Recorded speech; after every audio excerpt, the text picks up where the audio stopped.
Bismillahirrahmanirrahim. Assalamualaikum warahmatullahi wabarakatuh. Ya Allah ya Rasulullah ya Sayyidina Fadil Muqaddam kunu ma'ana fi kulli ma'ana fil hissi wal ma'na. Bismillahirrahmanirrahim. Ya syukur khair illallah. Bismillahirrahmanirrahim. Ya syifa su'a illallah. Bismillahirrahmanirrahim. Makana min ni'matin fa minallah. Bismillahirrahmanirrahim. La hawla wa la quwwata illa billah. Hamdan wa syukran lillah. Wassalatu wassalamu ala Rasulillah Muhammad ibn Abdullah wa ala alihi wa sahbihi wa man wala haula wa la quwwata illa billah. Subhanaka la ilma lana illa ma 'allamtana innaka antal alimul hakim. Rabbi shrah li sadri wa yassir li amri wahlul 'uqdatam min lisani yafqahu qawli wa shrah lisani wahdi qalbi bihaqqi sayyidina Muhammadin sallallahu alaihi wasallam. Allahumma shalli ala nuril anwar wa sirril asrar wa diriyil aghyar miftah babil yasar sayyidina Muhammadin al-mukhtar wa alihi al-athhar wa ashabil akhyar adada ni'amillahi wa yafdalih amma ba'd. Qala al-mu'allif radhiyallahu anhu wa nafa'ani wa bi ulumihi fid dharain amin wa bihi ilaihi qala. Pertama-tama yang saya hormati dan saya muliakan daripada tuan guru kita yang hadir pada malam hari ini, begitu juga orang tua kita, kesepuhan kita yang hadir pada malam hari ini, khusus daripada guru kita bersama yakni Fadilatul Ustadz Muslim. Kita doakan mudah-mudahan beliau senantiasa Allah panjangkan umurnya, sehat badan jasmani rohaninya, kabul hajat dan keinginannya, dan selalu berikan keistiqomahan dan kesabarannya di dalam mendidik kita semua, amin ya rabbal alamin. Begitu juga para orang tua kita yang hadir pada malam hari ini, ada Bapak Haji Engkos, kemudian Bapak RT, Bapak pokoknya semuanya yang hadir pada malam hari ini, yang mungkin kalau saya sebutkan satu persatu insya Allah sampai subuh, namun tidak mengurangi rasa hormat takdim al-fakir kepada antum semua yang hadir, baik kesepuhan yang hadir pada malam hari ini. Semoga duduknya kita pada malam hari ini selalu diberikan nadrah dan pandangan dari Allah Subhanahu wa taala, diberikan taufik hidayah oleh Allah Subhanahu wa taala, dan apapun jenis keinginan hajat kita dikabulkan oleh Allah Subhanahu wa taala, amin ya rabbal alamin. Alhamdulillah telah sampai pada malam hari ini di pelajaran kita sebulan sekali, di mana pada kesempatan malam hari ini izinkan saya untuk membacakan daripada hadis yang berada di dalam hadis Arba'in Nawawi dan disarihi oleh Jawahirul Lu'lu'iyah, yang mana di sini dikatakan bahwasanya ada satu hadis diriwayatkan daripada Abi Ruqayyah Tamim Ibnu Aus Ad-Dari. Hadis tersebut diriwayatkan oleh Abi Ruqayyah Tamim bin Aus Ad-Dari, yang mana beliau seorang yang sahabat yang faham akan agama dan faham akan bacaan-bacaan qiraah, artinya dia hafal Al-Quran. Begitu juga beliau adalah salah satu yang ikut berperang dengan Rasulullah Sallallahu Alaihi Wasallam, dan kelebihan beliau adalah yang mana semasa hidupnya karena yakhtimul Quran fi raq'ah, beliau khatam Al-Quran di dalam satu rakaat. Subhanallah ya. Yang kita bingung tuh waktunya kayak gimana? Sayyidina Abu Bakar sekian. Ya. Kalau secara logika bisa dikatakan bahwasanya kalau kita khatam Al-Quran setengah juz itu baca kulhu 3 kali, ya kan beres. Ada kalanya yang mungkin nggak bingung gimana caranya, ya. Baca Al-Quran 1 rakaat khatam, kemudian ada yang 2 rakaat khatam, dalam 1 kali sholat juga khatam. Lah khatam boro-boro kayak gitu kan. Ya. Sholat aja masih untung, Al-Fatihah langsung ruku. Yang paling pendek, inna a'tayna kal kautsar. Biar ya. Warubbama kana yuruddul ayat al-wahidah kullu ya sabah wastarakahu bil kana yaumul maka para sahabat ini Ruqayyah Tamim bin Aus Ad-Dari dia hafal Quran, mahir dalam Al-Quran, ilmu fikihnya kuat juga, agamanya kuat juga, yang mana beliau bahwasanya mengatakan anna Nabi sallallahu alaihi wasallam pernah mendengar bahwasanya Nabi Muhammad SAW bersabda dalam salah satu hadisnya, ad-dinun nasiha, agama itu adalah nasihat. Yang dimaksud dengan agama nasihat adalah yaitu agama Islam. Ad-din, agama Islam itu nasihat. Nasihat buat siapa? Kulna kami mengatakan ya Rasulullah, liman ya Rasulullah, untuk siapa? Kok agama nasihat untuk siapa? Para sahabat bertanya, kami bertanya untuk siapa ya Rasulullah? Qala Rasulullah SAW, Nabi mengatakan bahwasanya nasihat itu yang pertama adalah lillah, untuk Allah, wali kitabihi dari kitab-kitabnya, wali rasuli dan rasul-rasulnya, wali aimmatil muslimin dan orang-orang muslim, wa ammatihim dan orang-orang umum sekitarnya. Yang dimaksud oleh Nabi bahwasanya untuk Allah Subhanahu wa taala ad-dinun nasiha adalah bimakna iman bihi, yaitu iman kepada Allah Subhanahu wa taala. Itu kalau kita yang namanya agama Islam dijadikan nasihat buat kita, yaitu Allah dengan keimanan kepada Allah Subhanahu wa taala, wa nafi syarikin min anhu, tidak boleh kita memusyrikan kepada Allah Subhanahu wa taala, wal ikhlasu lahu, dan setiap apapun yang diperintahkan oleh Allah kepada kita harus melaksanakannya dengan ikhlas tanpa ada paksaan.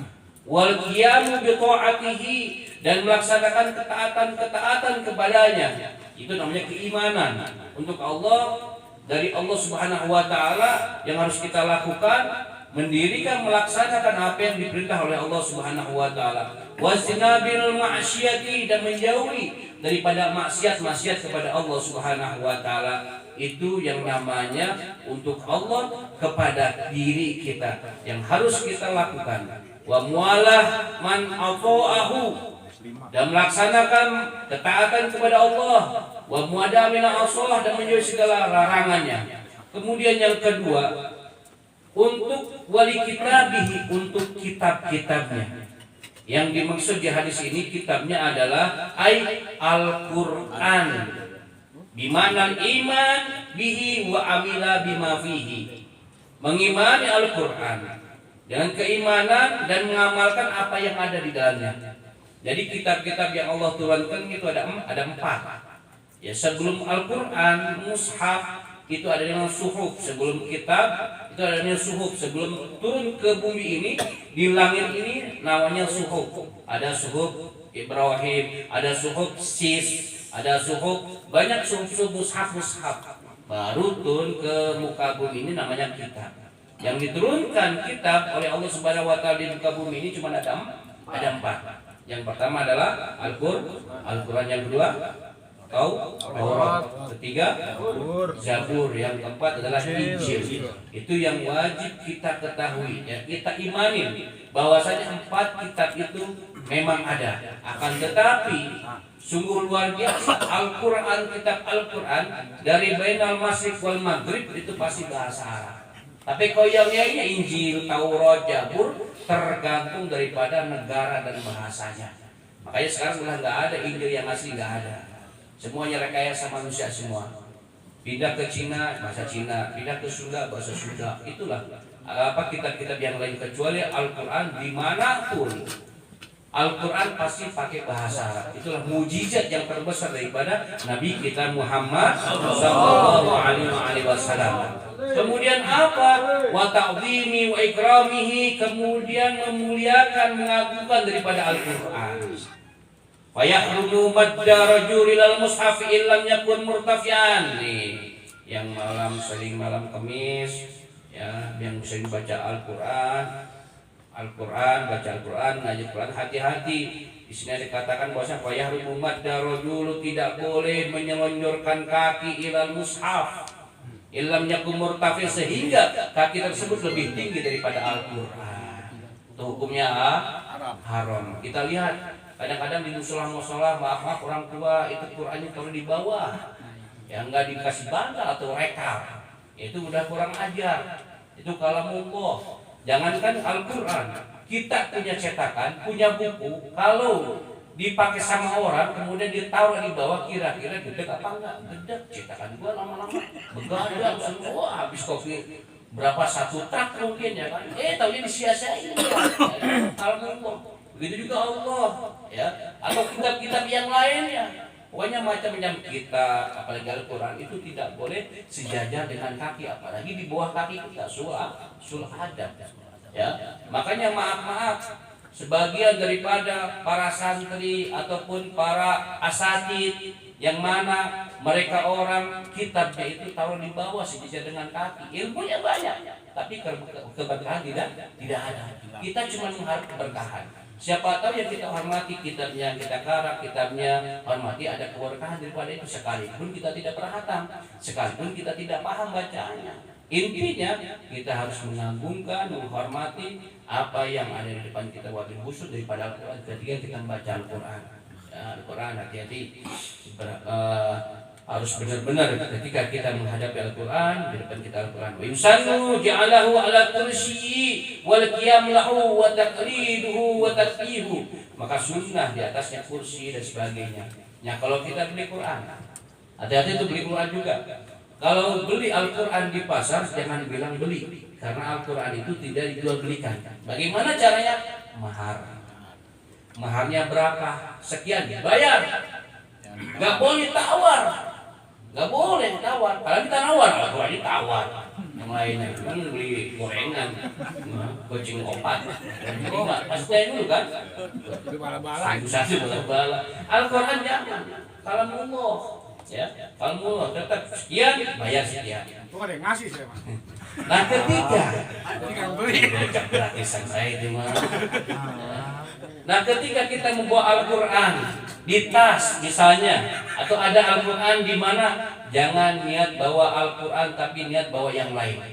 Kalau Al-Quran tidak boleh diteng-teng, nggak boleh. Kalau ada di tas nih, niatnya jangan bawa Al-Quran, bawa yang lain yang ada di dalam situ.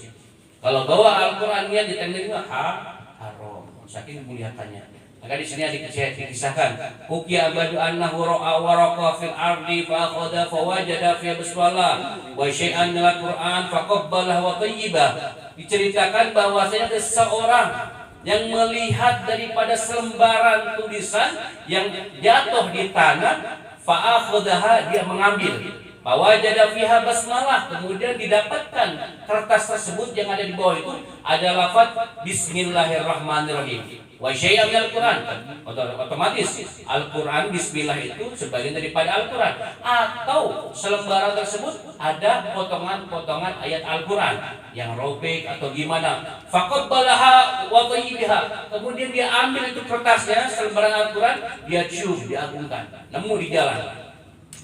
Fara'a rabbahu subhanahu wa ta'ala, maka dikasih mimpi orang tersebut bahwasanya fitil kalailah wa yaqulu, pada malam hari dia mengatakan, kama tayyiba ismi fid dunya la atiba ismuka fid dunya wal akhirah wa syaraba dzalika minal auliya. Maka ketika dia mengambil, suatu saat dia bermimpi bahwasanya ada si Allah Subhanahu wa taala, Allah mengatakan kepada orang tersebut, sebagaimana engkau menghormati, memperbagus daripada namaku di dunia, maka aku akan bersihkan, maka aku akan angkat namamu di dunia dan di akhirat. Maka orang tersebut menjadi aulia Allah Subhanahu wa taala. Cuman apa? Cuman ngamanin kertas doang. Yang ada di situ ada tulisan Al-Quran. Itu cuma bismillah doang. Bagaimana ada yang selembar yang lainnya? Biarpun selembar itu, ya, selembar kita tidak punya wudu, hukumnya haram. Kecuali kalau jatuh, repek langsung nggak apa-apa. Atau di jalan tanpa wudu kita ambil, kita amanin dulu, taruh di atas. Tapi kalau kita sengaja membawa itu, haram. Atau menyentuh Al-Quran yang nempel dengan Al-Quran, haram juga, nggak punya wudu. Karena maknanya Potongan Al-Quran dari jalan selagi dinamakan Al-Quran, maka harus kita wudhu ngambilnya, kecuali mepet, repek kita tahu. Ya, iya darurat. Seperti halnya begini, yang membatalkan wudhu ketika ada yang membatalkan wudhu kan diantaranya menyentuh daripada kubul dan dubur. Nah di depan ada yang tabrakan juga mati, palanya pisah, kakinya pisah, semuanya pisah. Sedalam-dalamnya juga pisah. Kita pungutin nih, kita dalam punya wudhu. Palanya, kakinya, tangannya, si otongnya kita pegang, maka itu juga batal. Selagi itu dikatakannya si otong punya dia, maka kita pegang, maka itu hukumnya batal sekalipun dia udah mati. Nah seperti itu. Al-Quran juga sama. Kalau masih ada potongan Al-Quran, masih dikatakan Al-Quran, maka ketika kita menyentuh dengan sengaja, maka hukumnya haram. Qulna liman, kemudian berkata untuk siapa ya Rasulullah? Wali rasulihi, untuk Rasul sallallahu alaihi wasallam, yaitu maksud Rasulullah Sayyidina Muhammad sallallahu alaihi wasallam, bermakna iman kepada Nabi Muhammad sallallahu alaihi wasallam. Wa tasdiquhu fi jami' ma jabi, dan kita meyakini dengan apa-apa yang diturunkan, yang diturunkan oleh Rasulullah sallallahu alaihi wasallam. Wa tizamu ta'atihi fi amri wa nahyi, dan diharuskan, diwajibkan taat kepada Rasul dan mengikuti daripada perintah-perintah Rasul, wahiyya sunnah, dan menghidupkan daripada sunnah-sunnah Nabi Muhammad sallallahu alaihi wasallam, wa takhallaqu bi akhlaqi, dan berakhlak sebagaimana akhlak baginda Nabi Muhammad sallallahu alaihi wasallam, wa ta'dibi bil adabi, dan beradab sebagaimana adab Nabi Muhammad sallallahu alaihi wasallam, wa mahabbatu ali baitihi wa ashabi, dan mencintai keluarga Rasulullah sallallahu alaihi wasallam. Itu makna iman kepada Rasulullah sallallahu alaihi wasallam, yang alhamdulillah pada kesempatan bulan ini kita masih berada di bulan Maulid, yaitu kelahiran baginda Nabi Muhammad sallallahu alaihi wasallam. Kita patut gembira. Ya, kita patut gembira. Ketika baca Maulid jangan sedih-sedih, ya, gembira. Datang Maulid kita gembira. Ya, senang.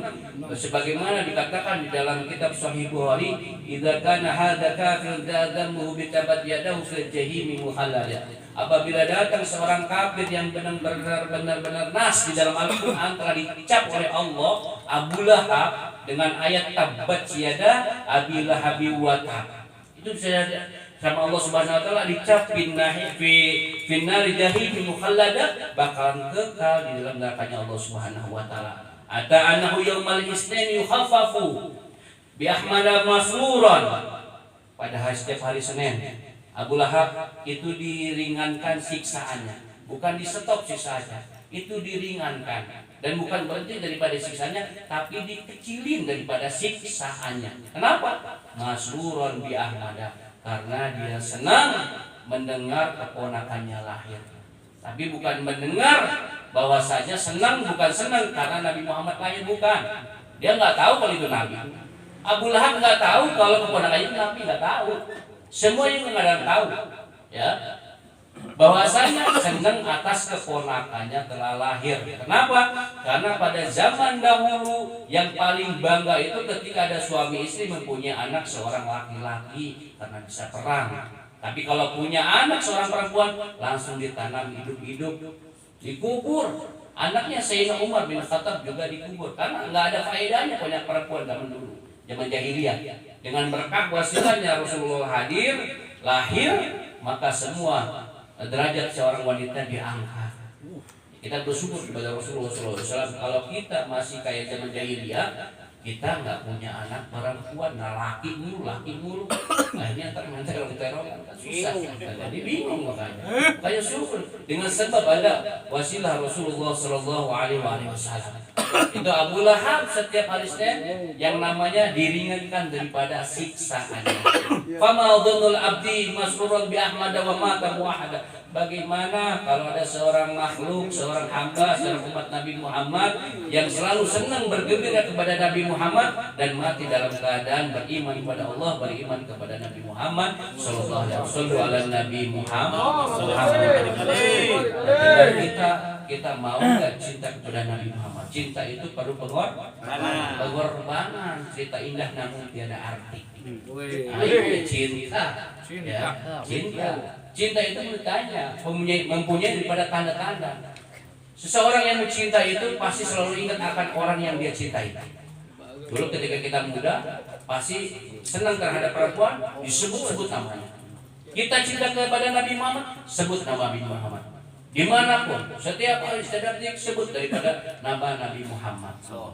Makanya dalam satu keterangan bahwasanya ada adili sholat ala Nabi Muhammad faqabulu hatman bigari tarogi. Dawamkanlah sholawat, bacalah sholawat karena sholawat itu pasti akan diterima oleh Allah dan Rasulnya.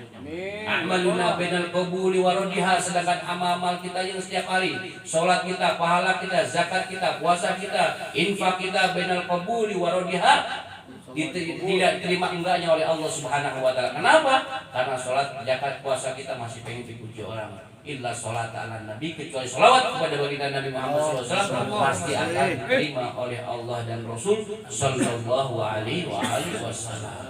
Yang kedua, tanda alamat daripada kita cintai, dia pasti senang pengen selalu bertemu dengan sang kekasihnya. Kalau kita itu kepada Rasulullah terus baca sholat, kapan kita bisa ziarah, kapan kita bisa ini ya. Semoga sebelum kita bertemu di akhirat, temukan dulu kita di dunia dengan Rasulullah Sallallahu Alaihi Wasallam. Yang terakhir tanda daripada cinta bahwasanya dia selalu ingin duduk bersama sang kekasih tersebut.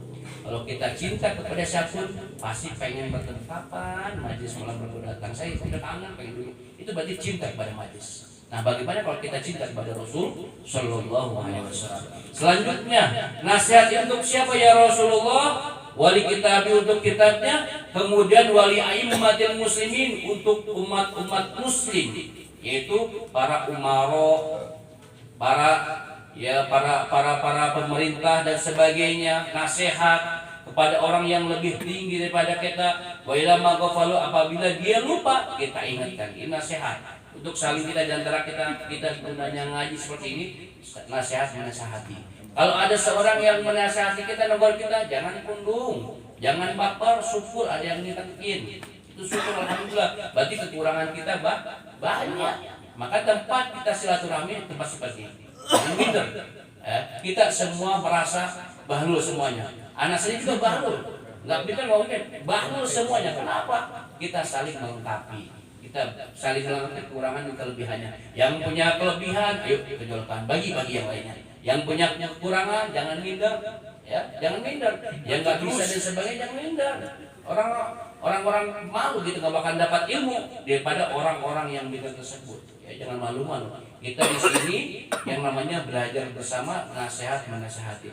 Kemudian yang terakhir adalah wa ammatihim, yaitu orang-orang muslimin. Maksudnya adalah man lam yakun amiran wala aliman. Orang muslim itu orang umum, bukan termasuk daripada orang pemerintah ataupun orang alim, yaitu masyarakat semuanya. Yang mudah-mudahan nasihat pelajaran pada malam hari ini, semoga kita bisa yang namanya berakhlak dengan Nabi Muhammad SAW. Kita diantara saling nasihat-nasihati diantara kita, jangan saling meremehkan diantara kita, dan jangan saling menghujat diantara kita. Kita jangan merasa lebih baik. Di atas langit ada langit lagi, di atas gunung ada gunung lagi.